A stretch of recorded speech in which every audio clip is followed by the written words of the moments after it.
बड़े ही कमाल की बात कही है कि अगर हीरे की परख करनी है तो रात का इंतज़ार करना पड़ेगा, क्योंकि धूप में तो कांच के टुकड़े भी चमकने लगते हैं। नमस्कार दोस्तों, एमपी भोपाल से मैं हूँ आरजे रानी और सुना रही हूँ आपको एक ऐसी ही अनोखी कहानी। तो चलिए शुरू करते हैं। तो एक राजा का दरबार लगा होता है। सर्दी के दिन है तो जो राज दरबार लगा होता है वो बाहर लगा होता है धूप में, जहाँ पर सारे मंत्री और विद्वान लोग, पंडित लोग, राजा के परिवार के सदस्य और सारी प्रजा बैठी होती है। वहाँ पर राजा जो प्रजा की समस्याएं हैं उनको सुनते हैं, उनका समाधान करते हैं और ये चर्चा का विषय चल रहा होता है। तभी अचानक एक बाहर का व्यक्ति आता है और कहता है मंत्री से कि क्या मैं अंदर आ सकता हूँ।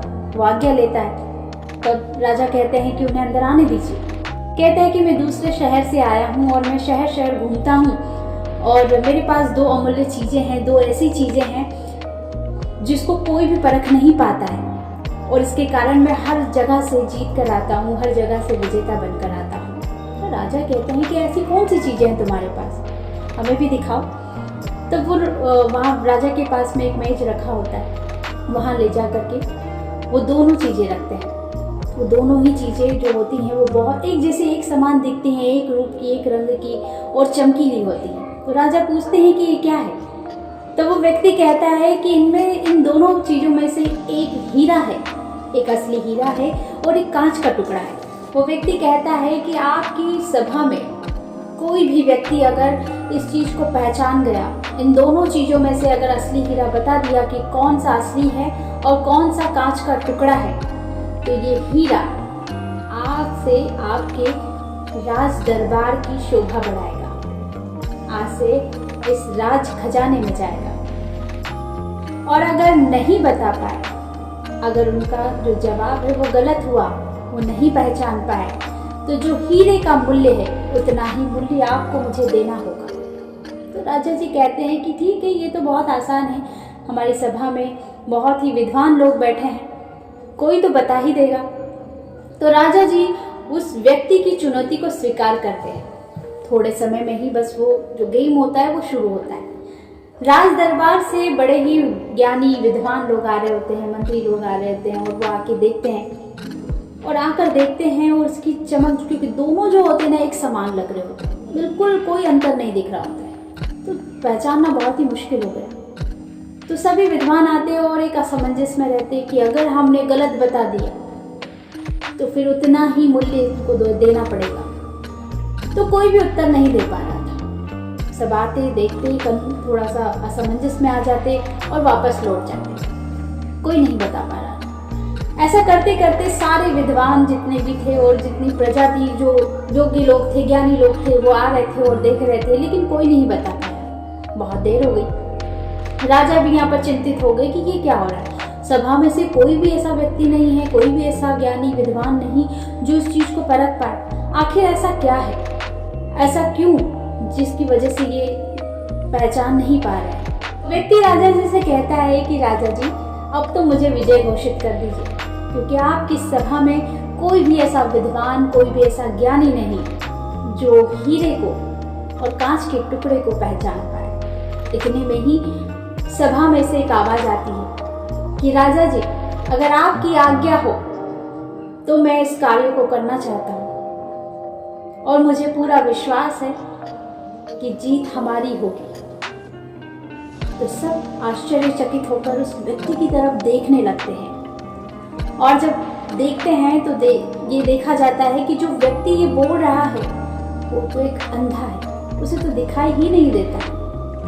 तो सभा में और प्रजा जो भी बैठी हुई होती है वो सब हंसी उड़ाने लगते हैं उस व्यक्ति की कि जब इतने ज्ञानी, इतने विद्वान लोग नहीं बता पाए तो तुम तो अंधे हो, तुम कैसे बताओ। फिर राजा जी कहते हैं कि कोई बात नहीं, जब इतने लोगों से नहीं हुआ, एक मौका और देकर देखते हैं, शायद कुछ हो जाए, और नहीं भी हुआ तो कोई बात नहीं, वैसे भी तो हार ही रहते। तो राजा साहब उनको बुलाते हैं कि आइए आप ये कार्य करिए, करके देखिए।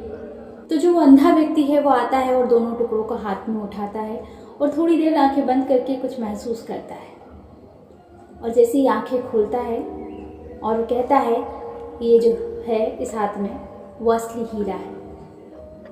ये सब देखने लगते हैं। फिर उस चीज़ को परखा जाता है, जौहरी को बुलाया जाता है और सारी एक जो, क्योंकि जो जौहरी होता है वही पहचान पाता है कि असली हीरा कौन सा है।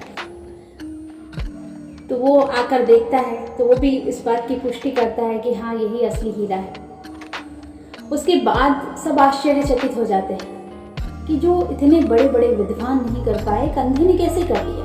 तो राजा साहब फिर बाद में उस अंधे व्यक्ति से पूछते हैं कि आपने ये कैसे कर लिया, आपको कैसे पता चला कि असली हीरा कौन सा है और कांच का टुकड़ा कौन सा है। तो वो अंधा व्यक्ति कहता है कि राजा साहब मैं बचपन से ही अंधा हूँ और मैंने कभी नहीं देखा कि हीरा कैसा दिखता है और कांच का टुकड़ा कैसा होता है। मैंने चीज़ों को महसूस किया है, क्योंकि जो हीरे का गुण होता है वो शीतलता देता है और जो कांच का गुण है वो धूप में गर्म हो जाता है।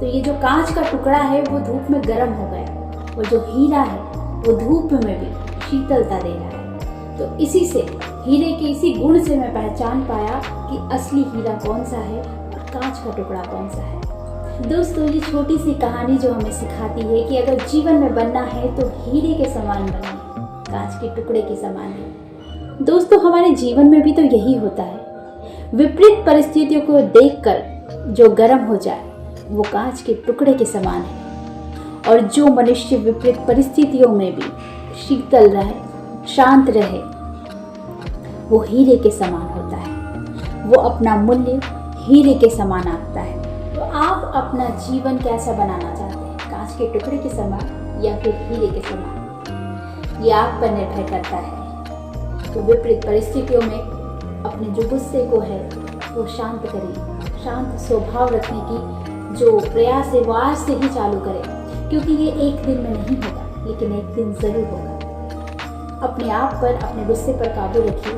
परिस्थितियों में शांत रहें, संयम से उन परिस्थितियों का सामना करें ताकि आप हीरे के समान चमक सकें। आपकी जो कीमत है वो हीरे के समान हो सके। के प्यार के साथ और ऊपर वाले के आशीर्वाद के साथ करो कुछ ऐसा कि दुनिया करना चाहे आपके जैसा। मैं मिलती हूँ आपको अपने नेक्स्ट वीडियो में एक और नई कहानी के साथ। तब तक के लिए हंसते रहिए, हंसाते रहिए। नमस्कार।